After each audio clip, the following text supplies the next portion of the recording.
नमस्कार, जय हिंद, जय Bharat and welcome to Def Talks. This is Aadi Achin. जैसे-जैसे चीज़ें आगे जा रही हैं, we can see countries starting to stand up to Trump. कल एक बड़ी इंटरेस्टिंग सी चीज़ हुई। मेक्सिको ने तेल भेजा है क्यूबा को। क्यूबा को एकदम जो तेल आता था, वो सारा वेनेजुएला से आता था and as a matter of fact हमने ये भी देखा कि उनको पूरा सुखाने की कोशिश करी जा रही थी। In no simple words, Mexico ने बोला, "ना, we will not let that happen" and they actually are stepping up to the plate. Canada although foolishly खड़ा हुआ है चाइना के साथ। Europe is trying to with whatever they have trying to defend Greenland. Iran has basically showed the middle finger to Trump. Bharat से उसका कुछ नहीं हो रहा। Russia is not talking to him. This is getting a little more deeper for Trump जैसा इसने सोचा नहीं था। And to top it all, Trump ने वेनेजुएला की Nobel peace prize winner Machado को बुला के उससे नोबेल पीस प्राइज भी ले लिया। So it's getting a little ridiculous now and people are starting to call it out. इसका क्या इम्पैक्ट रहेगा, बात करते हैं। प्रतिक भाई, नमस्कार। नमस्कार आदि भाई सर, नोबेल प्राइज ले लिया क्या? वैसे भी Machado was willing to give it, मतलब बार्टर करने की मूड में थी वो कर कि दिया भाई उसने। तुम। एक पिज़्ज़ा खाया, नोबेल पीस प्राइज़ शेयर कर दिया और निकल गई वो वहाँ से। चलो, अच्छी बात है, लेकिन वेनेजुएला तो नहीं मिलेगी इसको। तो बेसिकली ये है कि in the last 48 hours Denmark ने अपने ट्रूप्स भेजना शुरू कर दिए ग्रीनलैंड में। और उसके साथ स्वीडन, नॉर्वे और फ्रांस ने भी भेजा है। बाय द वे, नॉर्वे का जो आर्मी है वो 8,300 है टोटल, और एक पेंगुइन है। उनके आर्म फोर्सेस में 8,300 सोल्जर्स एंड वन पेंगुइन है। तो वो कितना अपने आप को बचाएगा, ग्रीनलैंड को बचाएगा, we don't know. Interestingly, cold war के टाइम ग्रीनलैंड में 10,000 सोल्जर्स हुआ करता था deployed from across Europe perhaps. फिर कोल्ड वॉर के बाद अमेरिका ने बोल दिया इसमें 200 से ज्यादा नहीं रहेगा, ओनली 200। और नाउ दे हैव रियलाइज्ड कि भाई यूएस का, यूरोप का प्राइमरी सिक्योरिटी कंसर्न आज ना रशिया है, ना चाइना है, it is US. Primary security concern, इसके लिए फ्रांस भी भेज रहा है। Germany, France, Sweden and Denmark, they are all sent. अब इसका मतलब ये नहीं कि लाखों में, बट हजारों में तो है कम से कम राइट नाउ। उनका जो डिप्लॉयमेंट है, अभी जो इतने सोल्जर्स भेजे गए 4-5 हजार तो होंगे। इससे ज्यादा हो भी सकता है, नहीं भी हो सकता है। और नेटो का जो सेक्रेटरी जनरल है, he is almost like the UN secretary general now. उसका ना कोई सुनता है, वो ना कुछ बोलता है। वो लिपापोती में बिजी है कि यूएस इतना बड़ा एक पावर है, इतना बड़ा एक दोस्त है यूरोप का, और हम लोग दोनों मिलके कितना कुछ कर सकते हैं। देखो कितने हम लोग, we are bolstering the defence of Ukraine. ये हवाबाजी अभी ग्लोबल यूरोपियन फोरम, एक उनका डायलॉग चल रहा था यूरोपियन पार्लियामेंट में, वहां पे ये सब बोला। तो वहां पे डेनमार्क के कुछ मेंबर ऑफ पार्लियामेंट थे, they ask direct questions to Rutte. तो वो भाई, ये सब तो बिठा, दे आर प्लांटेड ना, तो they can't take a stand against US, वो बोल ही नहीं पाएगा। So things are turning. अब मेक्सिको वाला जो इंसिडेंट है, kudos to the government of Mexico, तो उन्होंने कह दिया भाई, if not in as many words, कि मेक्सिको का जो तेल है, it belongs to people of Mexico, और people of Mexico will decide whom to give the oil. अब उसके ऊपर वेनेजुएला में इतना कुछ करने के बाद अमेरिकन कंपनीज बोल रहे हैं कि भाई इन्वेस्ट करना मुश्किल है। तो ट्रम्प करे तो करे क्या? अब इंटरेस्टिंगली व्हाट हैपेंड यस्टरडे, जब ये न्यूज आया कि मेक्सिको तो तेल भेज रहा है भाई, पहले ट्रम्प ने बोला कि इसके खिलाफ है हम। फिर उसके बाद एक स्टेटमेंट यूएस स्टेट डिपार्टमेंट से आया है, व्हाइट हाउस से शायद, no no, US has permitted Mexico to give it to you Cuba. भाई क्यों, क्यों कर रहे हो? यूएस ने परमिशन दे दिया, कौन पूछा तुझसे? So this is a, comedy of errors going on right now. Canada also have been giving certain statements कि क्योंकि ग्रीनलैंड वाला इधर इशू हो गया, अगर ग्रीनलैंड को ले लिया तो उसके बाद ट्रम्प का नेक्स्ट टारगेट कनाडा ही होगा। And look at these countries, इनको please understand from the perspective of Trump. Trump कोई बेवकूफ नहीं है, वो एरोगेंट है, वो मेगालोमैनियक है, वो जो कर रहा है it's like doing what America did in 50 years in 2 years in 1 year। इस टाइम टू इसीलिए ये थोड़ा शॉक लग रहा है, बट वो बेवकूफ नहीं है। वो किसी को भाव क्यों नहीं दे रहा, ये कनाडा को, यूरोप के देशों को। Look at what these countries have done. Canada के पास क्या सोल्जर्स है, क्या आर्मी है, क्या नेवी है, क्या एयरफोर्स है। So they were so dependent on US under the security umbrella. आज यूएस बोल रहा है कि भाई तू तू क्या करेगा मेरा, and it was inevitable, it was going to happen. Denmark जो इतना बोल रहा है ना, we shoot first and talk later, ये सब जितना चीज बोल रहा है, अब डेनमार्क के सोल्जर्स कितने हैं? 28,000।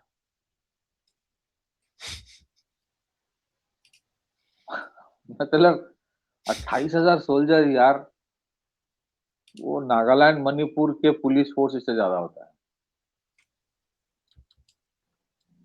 फिर उसके बाद तुम क्या करोगे? तुम्हारे वेपन सिस्टम्स अमेरिकन है, फाइटर प्लेन्स अमेरिकन है, टैंक्स अमेरिकन है, सारे कुछ अमेरिकन है।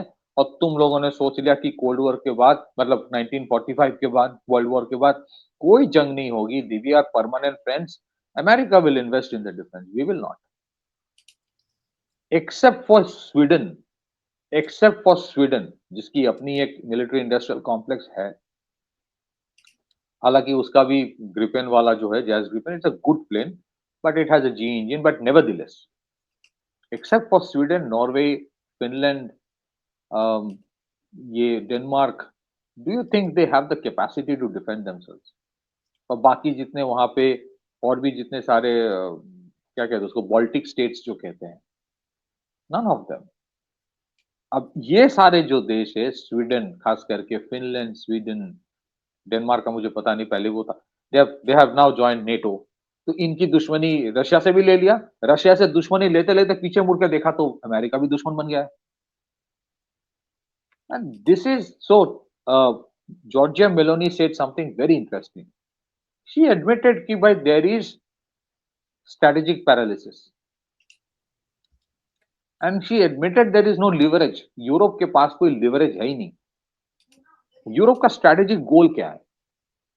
आपके अगर स्ट्रेटेजिक गोल नहीं है, तो आप what would you achieve, what is your end objective? Trump का एंड ऑब्जेक्टिव जितना भी हम लोग बोल रहे, it's very clear, why we want, what is the difference between what Trump is doing now and what previous presidents of America were doing? Previous presidents of America were not interested in geographical expansion of US. मैं अपने influence, मैं अपने leverage, economic, military, बाकी सारे influence से सब कुछ control करूंगा, but I will not expand my geographical sphere. Trump is saying कि भाई बाकी सब तो ठीक है, ज्योग्राफी भी बढ़ाना है। यही हो रहा है। So their end objective, whether we agree or not, whether जितना भी इसको fallacious लगे, they have an end objective. Europe का end objective है, ट्रम्प इज वेरी क्लियर कि भाई रशिया अपने जगह पे जो मर्जी करे, मेरे को कुछ लेना देना नहीं है, मेरे को उसकी कमोडिटीज चाहिए, मेरे को उसका मिनरल्स चाहिए, रेयर अर्थ चाहिए, मेरे को ग्रीनलैंड का भी चाहिए, मेरे को यूक्रेन वाला लड़ाई खत्म करना है, because I want to invest and get those things. Europe का एंड ऑब्जेक्टिव है क्या? There is no end objective. They are still living in the delusional 1960s 70s कि we decide what is good for the rest. किसी को अच्छा, now that Europe is in a deep mess और ये mess बढ़ने वाला है, it's not going to go down। इसका मतलब ये नहीं कि कल कोई जंग होने वाला है, but I think the Americans will take it in ego अगर ग्रीनलैंड में ये soldiers deploy कर रहा है। इवन अमेरिका के लिए भी ये पॉसिबल इजी नहीं होगा कि जाके जंग लड़ लूं ग्रीनलैंड में, लेकिन the face of the challenges, the animosity is going to grow as it is। America has decided कि भाई transatlantic alliance is over। The problem for Europe is that they do not know what next for them, and उनको अगर लगे कि पूरी दुनिया उनके problem लेके कंसर्न हो जाएंगे, जैसे first world war second world war में होता था, because we were colonies, we were forced to get into the conflict. आज किसी को रद्दी भर को फर्क नहीं पड़ता। Actually lot of countries in Africa actually want कि भाई ये जंग हो। सबको अपने बैलेंस में आना चाहिए, सबको अपनी औकात में रखना है। If you remember what Jaishankar ji said to the Europeans in 2022, that Europe must grow out of the mindset that Europe's problems are the world's problem, but the world's problems are not Europe's problem. आज अगर Europe की बात India के news channels में होता है ना, कोई कंसर्न नहीं है, सब मजा लेता है, क्योंकि ये मजा यूरोपियंस ने दूसरों के लिए लिया है। तो इसका मतलब ये नहीं है कि यूरोप तबाह हो जाए, हमारे हमसे कुछ लेना देना नहीं है, मैं वो नहीं बोल रहा हूँ। There will be an eventual free trade agreement with European Union and that they are very very desperate for it. We respect that, होना चाहिए, हमें भी चाहिए, that's good good for us as well. But Europe का जो perceptions of world था वो इतना डिल्यूशनल था, वो आज जाहिर हो रहा है। It was so delusional. उनका क्या डिल्यूशंस है? एक तो अमेरिका का सबसे बड़ा डिल्यूशन जो है, और वो यूरोप का भी था एज इट इज। देखो ये जो स्ट्रेटेजिक पैरालिसिस है ना, why is there a strategic paralysis? Because European Union, NATO never had an independent foreign policy. The foreign policy of Europe was always decided by Washington. उनका कोई foreign policy नहीं है। So because they don't have a foreign policy, their understanding of what next, what is going to happen, और वो जो binary वाला concept, American foreign policy is very simple, either you are with us or against us, there is no mid way. और उसी को लेकर सब problem चल रहा है। भाई I don't want to get into your mess, I am neither for with you nor against you, I want it this problem to be solve. ये चीज अमेरिका को कभी हजम नहीं होती। That's why they are against the global south movement also. Europe भी उसी में थे, हाँ हाँ हाँ, हम भी, मैं भी हूं इसमें, मैं भी हूं, हाथ उठा लिया। So when India said कि भाई I am not going to get into this Russia Ukraine mess, मुझे कोई साइड लेना नहीं है, both the countries are important for us, you guys get sort it out, आप लोग roots में जाओ, issue the root problems, address the root problem of the expansion of NATO, of the Minsk agreement that was, you know, that was not honored by Europe. Please give space to Russia. ये सब जब India बोलता था, India को बोला जाता था कि तुम रशिया के लिए बात कर रहे हो। Today the Europeans are realizing कि इंडिया was right. ये एक को दुश्मन मान लेना, बाकी लोग को दोस्त मान लेना, ऐसा गलत है। I'll just take 10 more seconds, and that's why we look at the India का जो nuanced approach है, a lot of people in India also criticize कि भाई ट्रम्प के खिलाफ बात क्यों नहीं कर रहे हो? नहीं करना है। हमारा प्रॉब्लम, हमारे रिश्ता ट्रम्प के साथ नहीं, अमेरिका के साथ है, भला है बुरा है जो भी है, you have to continue working with them. We don't want to create that thing कि ये मेरा परमानेंट दुश्मन है। This is the problem. And Europeans are now facing it because एक सामने between rock and a hard sea, between rock and a hard place, सामने Russia, पीछे America, भुगतो। Back to you. Yeah, I mean it's the main thing that is coming out is पूरे कचरे में से, if I may, is that कहीं ना कहीं they have lost their way और उनको अभी समझ नहीं आ रहा यार इसको कैसे सीधा करें। ठीक है, they are not able to figure out how do we fix this now. ये तो पूरा बर्बाद हो गए हम लोग, we don't have any place to go, so these are all desperate actions that are taking place. But having said that, इनकी desperation में एक चीज तो बाहर निकल रही है, that Americans don't have control. ठीक है, जो जिस तरह का कंट्रोल अमेरिका यहाँ पर दिखाने की कोशिश कर रहा था, जिस तरह की चीजें और जिस तरह की बातें अमेरिका करने की कोशिश कर रहा था कि साहब we are the where all and all of the world order, वो तो वो तो गिर गया। एंड इसके अंदर जो सबसे बड़ी चीज आपको एक और समझनी है, हम लोग हमेशा क्रिटिसाइज करते हैं how can Bangladesh be like this, Bangladesh किस तरह ऐसे क्यों बिहेव करता है हमारे साथ, ये वो। लुक एट क्यूबा, सामने बैठा है उसके, and he is basically saying यार जो मर्जी करना है कर लो, मेरे को जिसको तेल बेचना है मैं बेचूंगा, do what you want to, right? And there's not much anybody can do about it. नहीं, I'll tell you one thing. एक छोटा सा डिफरेंस है between बांग्लादेश एंड मेक्सिको। देखिए, हम लोगों ने कभी किसी की फॉरेन पॉलिसी को कंट्रोल करने की कोशिश नहीं की। Americans have always tried to control the foreign policy of Mexico and Canada. हमने कभी नहीं कहा कि किसी के साथ, क्योंकि जब शेख हसीना भी थी, बांग्लादेश के साथ चाइना का रिश्ता बहुत अच्छा था।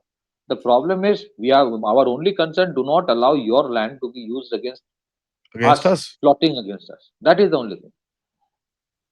दूसरी चीज़ है, दूसरी चीज़ जो है, यूरोप के साथ यूएस का रिश्ता, there was no bonhomie ever. It was always America threatening, warning, telling, better you do what I want you to do. There was no bonhomie. Europe का जो यूरो करेंसी है, उसको भी जो आज यूरो का जो पोजीशन होना चाहिए था, एंड इट इज नॉट। किसके वजह से? It's because of the Washington, it's because of US, which is, whether I am not getting into whether it's right और रॉन्ग। जितने सारे इन लोगों ने बोला था, from Saddam Hussein to others, कि भाई मुझे डंप करना है dollar, which currency they thought to prefer? It was the euro. It is because these individual countries जो है, देखिए मैं फिर से दोहराना चाहता हूँ, भाई शायद मैंने भी पहले भी कहा, फ्रांस, जर्मनी, नीदरलैंड, पोर्टुगल, ये जितने सारे देश है, इनके लिए एक हमारे देश में एक पॉलिटिकल पार्टी है ना, उसमें एक फैमिली है, वो फैमिली अगर साइड हो जाए तो पॉलिटिकल पार्टी टूट जाएगा, तो लड़ाई करने लगे। तो यूरोप के लिए America is that family, that particular family, क्योंकि अगर वो अमेरिका हट जाए और यूरोप अपने अपने बल पे जिंदा रहना चाहे कि हम लोग एक इकट्ठे रहेंगे, कभी नहीं होगा, क्योंकि उनकी जो एज ओल्ड एनिमोसिटी है वो निकल के आ जाएगा। They have always fought. It's only for the last 80 years that Germany and France have good relation, only for the last 80 years।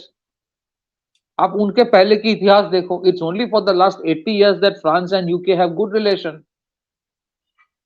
So उनके लिए having America was a necessity, because American dominance और America controlling NATO and America telling EU कि क्या करना है क्या नहीं करना है, that kept Europe under a, मतलब जिसको कहते हैं artificial glue, कि हम यूनाइटेड है।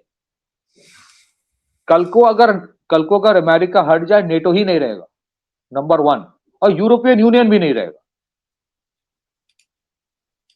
उनके आप देखिए ना, उनके फुटबॉल मैच आप देख लीजिएगा, उनकी जो रेसिज्म है, the biggest law and order issue Germany के या फ्रांस के या स्पेन के या यूके के, जब law and order issue basic massive हो जाता है, कब होता है? Every time there is a football match. उनकी नफरत निकल के आता है, और उनके जो वायलेंस होते हैं ना, I have been witness to that. आप सोच नहीं सकते हो कि इतने वायलेंट कैसे हो गया ये भाई, एक फुटबॉल मैच है, अप्रिशिएट करो यार। मतलब I am not trying to justify, भाई इतना तो नफरत इंडिया पाकिस्तान मैच में भी नहीं होता है।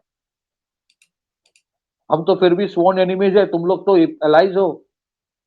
तुम दुबई में देखो, जो मैच होता है, जो बाहर पाकिस्तानी इंडियन है वो हंसी मजाक करते हैं, हाँ ये वो, बट क्या डंडा लेके पीटता है एक दूसरे को? वो तो मैशेटी लेके आ जाता है, आज ही वर्ल्ड वॉर 3 कंक्लूजन कर देंगे। सो यू आर राइट कि यूरोप के ऊपर इनका कंट्रोल, हाँ कंट्रोल नहीं था, इट वाज ऑलवेज थ्रेट्स। आज यूरोप के ऊपर अमेरिका जो है ट्रम्प पॉलिसी है, भाई मेरे को तुमसे कोई लेना देना नहीं है, तुम अपने हिसाब से रहो। तुम्हें मेरे साथ रिश्ता रखना है, $1.5 ट्रिलियन कमिट करो, और मेरे साथ रिश्ता रखना है तो 5% जीडीपी और 5% ऑफ जीडीपी नेटो में कमिट करो, मतलब मुझसे हथियार भी खरीद।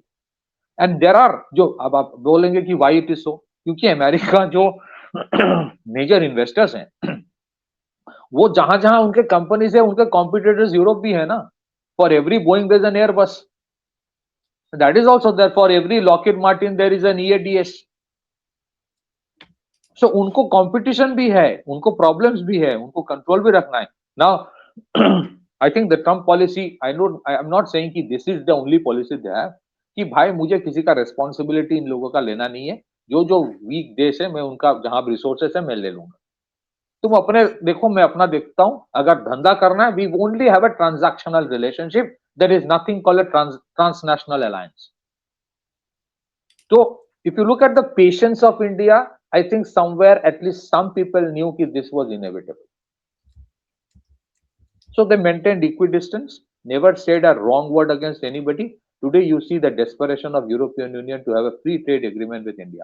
And अब अगर वो free trade agreement इंडिया के साथ हो जाए, फिर देखो यूरोपियन यूनियन क्या बोलता है, फिर इंडिया तो खैर कुछ बोलता जनरली है नहीं।